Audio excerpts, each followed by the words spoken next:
Today, we're talking series circuits. So, in your house, most of your circuits are not in series. There are parts of your house that are in series, especially when you notice when you use too much blow dryer or curling iron or stuff in the kitchen and the whole kitchen goes out. Those objects are in series. The most common thing you'll have at your house that's in series would be Christmas lights, and you'll know that they're in series because when one goes out, they all go out. All right, so this is a schematic. We talked about those earlier with Ohm's law, and you messed around with this in the virtual lab. Series circuits generally have one or more objects with one path, okay? Series circuits, they have one path for current. That's what defines them. They'd be different than other circuits. And I've got a series circuit here that consists of a battery, which I'm saying I don't know the voltage. I have the voltage on this particular resistor with its resistance, and this resistance, and this voltage. So one of the things to talk about is current flow. Now we talked already about current flow versus electron flow. So to label the current flow and the polarity of a battery is the long line is plus, the short line is minus. And current, well, we're going to use conventional current, goes from plus in a circle, kind of make one circle, and we just label it with I for current. If we were doing electron flow, we would go exactly opposite and we label it an E. Also, we need to talk about this EMF. EMF stands for electromotive force.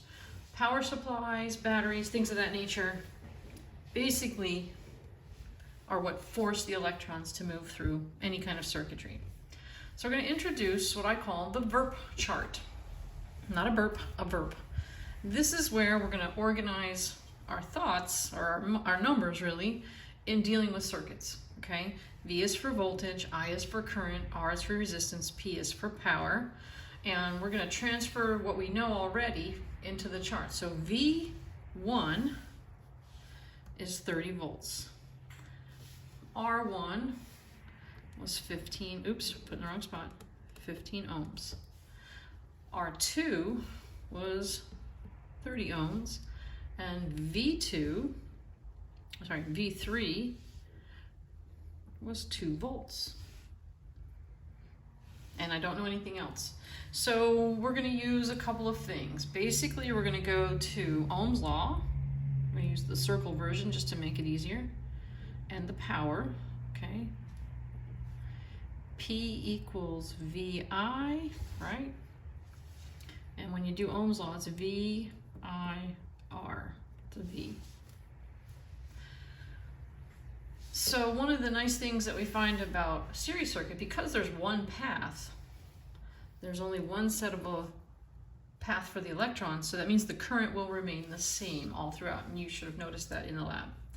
All right, so we can work down, we can work across. We're going to find out what the circuit formulas are for a series circuit and look at the relationships.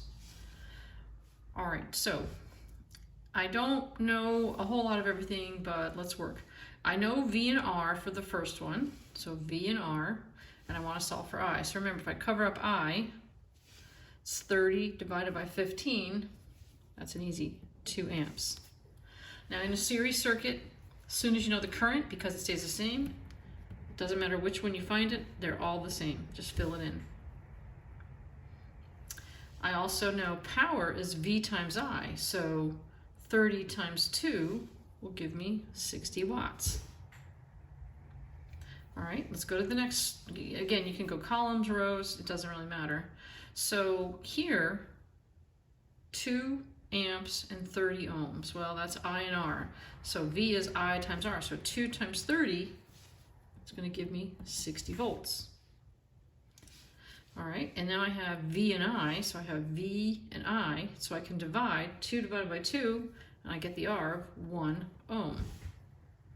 So I'm going to stick to finding the rest of the power. 60 times 2, right? It's going to be 120 watts. 2 times 2, it's going to be 4 watts.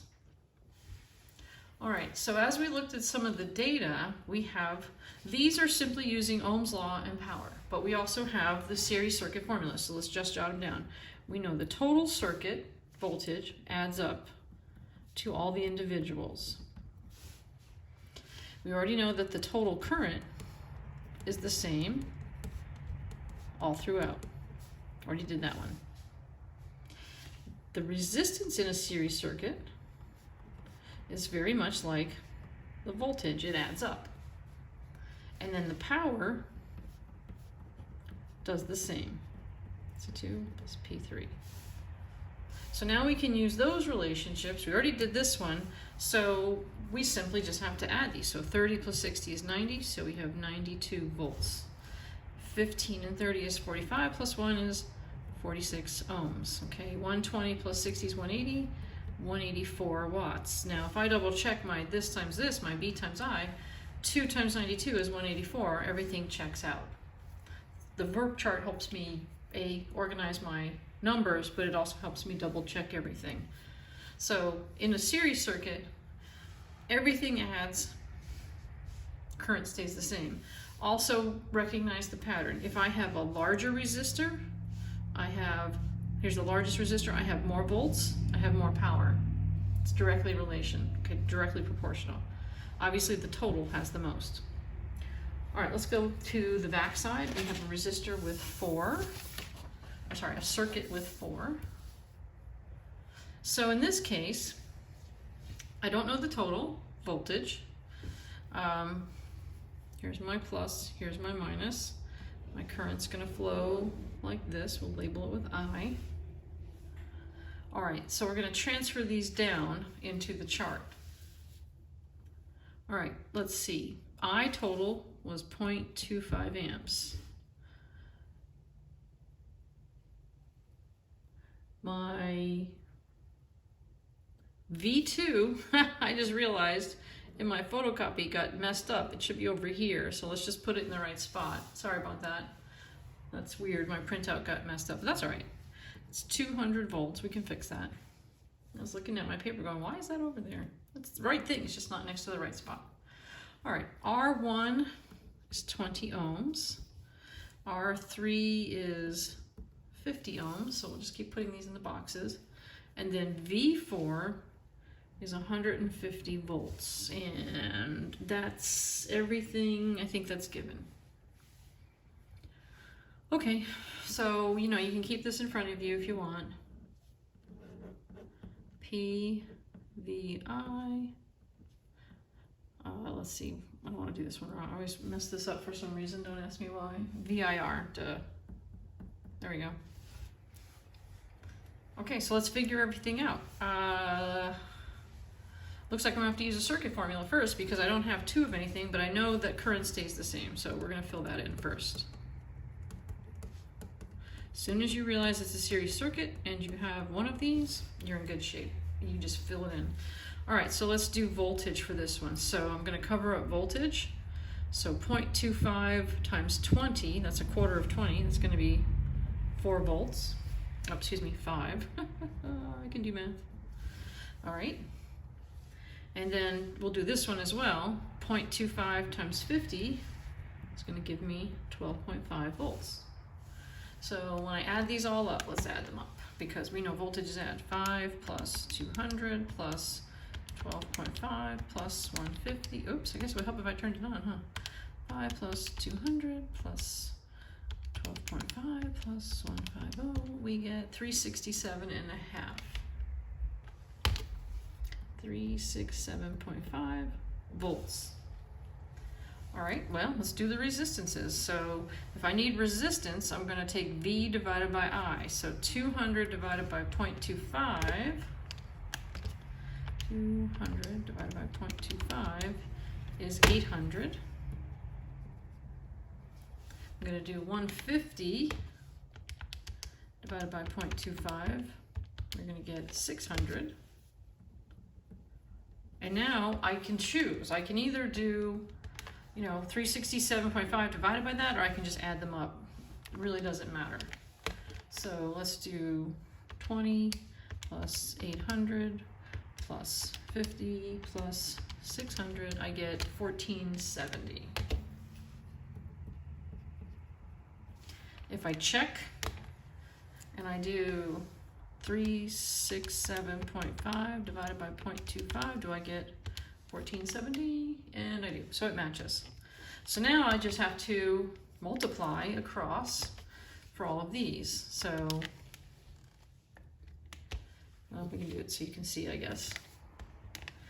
5 times 1, oops, 0.25, we're gonna get 1.25 watts. The next one's gonna be 200 times 0.25, so 50 watts. 12.5 times 0.25, we're gonna get, I'm gonna use 3.13. I know, we're a little bit of rounding. I know I'm covering them up, but you can see on your paper. Then I have the 150 times 0.25, which gives me 37.5 watts, so that I can just add these up, plus 3.13 plus 50 plus 1.25, looks like 91.88 watts. That's my rounded. And if I were to just double check my 367.5 times 0.25, I get 91.88 with a rounding on it, so it matches. All right, series circuits are kind of easy. They're gonna be the least useful in our house. I mean, they're there, they're definitely there, but we're gonna use the next kind of circuit the most. All right, you're gonna have some practice.